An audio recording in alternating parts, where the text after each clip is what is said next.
تبارك الذي نزل الفرقان على عبده ليكون للعالمين نذيرا۔ السلام علیکم ورحمۃ اللہ وبرکاتہ۔ مہر کسے کہتے ہیں؟ مہر کیوں دیا جاتا ہے؟ مہر کتنا ہونا چاہیے؟ مہر کی منیمم اور میکسیمم رقم کیا ہے؟ مہر کب ادا کرنا چاہیے؟ ان تمام ٹاپک پر آج انشاءاللہ اس ویڈیو میں گفتگو کریں گے۔ دیکھیں، مہر کسے کہتے ہیں؟ عقد نکاح کے بعد، یعنی نکاح کرنے کے بعد شوہر کو بیوی پر ایک طرح کی ملکیت حاصل ہو جاتی ہے، یعنی بیوی سے جمع کرنا، اس سے ہم بستری کرنا شوہر کو یہ حلال ہو جاتا ہے، یہ شوہر کا حق ہو جاتا ہے۔ لیکن اس حق سے پہلے شریعت یہ کہتی ہے کہ شوہر بیوی کو کچھ مالی معاوضہ دے، لہٰذا شوہر کی طرف سے جو بیوی کو مالی معاوضہ دیا جاتا ہے اسی کو مہر بولتے ہیں۔ اور یہ کیوں دیا جاتا ہے؟ کیونکہ عورت ایک قابل عزت اور قابل احترام ایک چیز ہے۔ اگر بغیر معاوضے کے ایسے ہی مرد کو بیوی پر ایک ملکیت دے دی جائے تو گویا کہ یہ ایک عورت کی توہین ہوگی، ایک طریقے سے عورت کی توہین اور ذلت ہوگی۔ لہٰذا اسی بدلے جو شوہر دیتا ہے، یعنی جو بدلہ شوہر بیوی کو دیتا ہے، اسی بدلے اور حق کا نام مہر ہے۔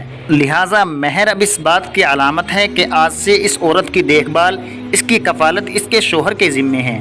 اب عورت گھر سے باہر نہیں نکلے گی، اب یہ باہر جاب نہیں کرے گی، لا یہ کہ کوئی مجبوری ہو، اب یہ گھر میں ہی دیکھ بھال کرے گی، اپنی عزت اور اپنی عصمت کی حفاظت کرے گی، اس کے ہونے والے بچوں کی حفاظت کرے گی، ان کی بہترین تربیت اور ان کی اچھی پرورش کرے گی۔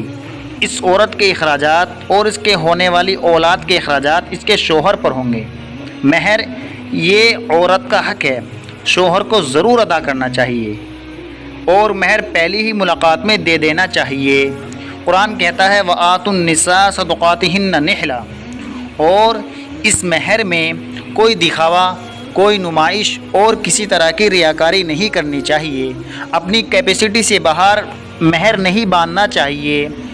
مہر کے بارے میں تو اصول و ضابطہ یہ ہے کہ لڑکے کے کاروبار کے اعتبار سے مہر باندھنا چاہیے۔ مہر کی منیمم تعداد تو متعین ہے لیکن میکسیمم کی کوئی حد نہیں ہے، وہی جو ہم نے بتایا لڑکے کے کاروبار کے اعتبار سے باندھنی چاہیے، جیسے لڑکا کا کاروبار ہے اسی اعتبار سے مہر باندھنی چاہیے۔ اب منیمم مہر کی تعداد اور اس کی قیمت کیا ہے؟ تو حدیث شریف کے اندر آتا ہے لا مہر اقل من 10 دراہم، یعنی 10 درہم سے کم مہر نہیں باندھنا چاہیے۔ لہٰذا اگر کسی نے 10 درہم سے کم باندھا تو نکاح تو ہو جائے گا، لیکن مہر اس کو 10 درہم کے بقدر قیمت ہی ادا کرنی ہوگی، اس سے کم کرے گا تو مہر ادا نہیں ہوگی۔ اب 10 درہم کتنے ہوتے ہیں؟ اب چونکہ درہموں کا زمانہ تو نہیں رہا، لہٰذا آج کل کے اعتبار سے گرام سے اس کا حساب لگایا جائے گا۔ تو جب گرام میں جاتے ہیں تو گرام میں اس کا وزن ہوتا ہے 30 گرام 618 ملی گرام، یعنی تقریباً 3 تولہ۔ بلکہ علماء فرماتے ہیں احتیاط یہ ہے کہ 32 گرام، یعنی 32 گرام چاندی ہو یا اس کی 32 گرام چاندی کے بقدر قیمت ہو، اور یہ اسی دن کے اعتبار سے ہو، یعنی جس دن نکاح ہو رہا ہے، جس وقت اس کی مہر باندھی جا رہی ہے اسی وقت بازار میں 32 گرام چاندی کی قیمت معلوم کر لے اور پھر اس کو مہر کے طور پر ادا کر دے۔ اب تیسری بات یہ ہے کہ مہر کی کتنی قسمیں ہیں؟ مہر کی 3 قسمیں ہیں۔ نمبر 1 مہر معجل۔ مہر معجل اس مہر کو کہتے ہیں جو خلوت اور ہم بستری سے قبل ادا کیا جاتا ہے۔ اگر مہر معجل کسی کا بندھا، یعنی نقد مہر بندھا، تو شوہر مہر ادا کیے بغیر بیوی سے ہم بستری نہیں کر سکتا، اور بیوی شوہر کو منع کر سکتی ہے۔ یعنی اگر مہر کسی کا نقد بندھا ہے تو عورت چاہے تو شوہر کو قریب آنے سے منع کر سکتی ہے، لیکن اگر وہ رضامندی ہو تو پھر کوئی حرج نہیں ہے۔ نمبر 2 مہر مؤجل حمزہ کے ساتھ، یعنی ادھار مہر، اس کے ادا کرنے کی کوئی مدت متعین ہو۔ عورت متعین مدت سے پہلے شوہر کو قریب آنے سے منع نہیں کر سکتی، لیکن اگر اس نے وقت آنے پر نہیں دی تو پھر اس کے بعد عورت منع کر سکتی ہے۔ نمبر 3 مہر مطلق۔ مہر مطلق اس مہر کو بولتے ہیں جس میں نہ ادھار کا ذکر ہو اور نہ ہی نقد دینے کا ذکر ہو، یہ کبھی بھی شوہر ادا کر سکتا ہے، بس اس میں یہ ہے کہ مہر کا ذکر ہو کہ اتنا مہر باندھا جا رہا ہے۔ یہ تو ہی بات مہر کی۔ اب کرتے ہیں مہر فاطمی۔ دیکھیں مہر فاطمی کس مہر کو کہتے ہیں؟ مہر فاطمی اس مہر کو کہتے ہیں جو آپ صلی اللہ علیہ وسلم نے اپنی لخت جگر خاتون جنت حضرت فاطمہ رضی اللہ تعالی عنہ کا مہر باندھا تھا۔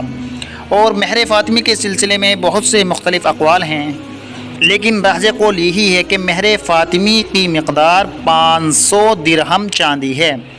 اب درہموں کا زمانہ تو نہیں رہا، آج کل کے اگر حساب سے لگایا جائے کلو گرام کے حساب سے تو اس کا وزن بیٹھتا ہے 1 کلو 530 گرام اور 900 ملی گرام چاندی۔ اگر اس کو آسان بھاشا میں سمجھا جائے تو 1.5 کلو 30 گرام 900 ملی گرام چاندی۔ لہٰذا اگر کسی کا مہر فاطمی باندھا جائے تو 1.5 کلو 30 گرام اور 900 ملی گرام چاندی باندھے اور اتنی چاندی کی قیمت اسی دن بازار میں معلوم کر لے۔ جو چاندی کی قیمت ہو یا تو اتنی چاندی ادا کر دے یا بازار کے اعتبار سے قیمت اتنی دے دے تو یہ مہر فاطمی ادا ہو جائے گی۔ دیکھیں مہر کو معاف بھی کیا جا سکتا ہے، عورت چاہے تو معاف بھی کر سکتے ہیں، چاہے وہ پورا معاف کر دے چاہے آدھا معاف کر دے، لیکن مرد اگر خود کہہ کر کے معاف کرائے تو یہ مرد کی شان کے خلاف ہے۔ مہر یہ ایک عورت کا حق ہوتا ہے، ضرور ادا کرنا چاہیے۔ اللہ تعالی ہم سبھی کو اتباع سنت کے جذبے سے مالا مال فرمائے، اور مہر کے سلسلے میں جو موجودہ کوتاہیاں آج کل اپنائی جا رہی ہیں اللہ تعالی اس سے ہم سبھی کی حفاظت فرمائے، اور دین کی صحیح سمجھ ہم سبھی کو عطا فرمائے، صحیح شعور اللہ تعالی ہم سبھی کو عطا فرمائے، آمین یا رب العالمین۔ تبارك الذي نزل الفرقان على عبده ليكون للعالمين نذيرا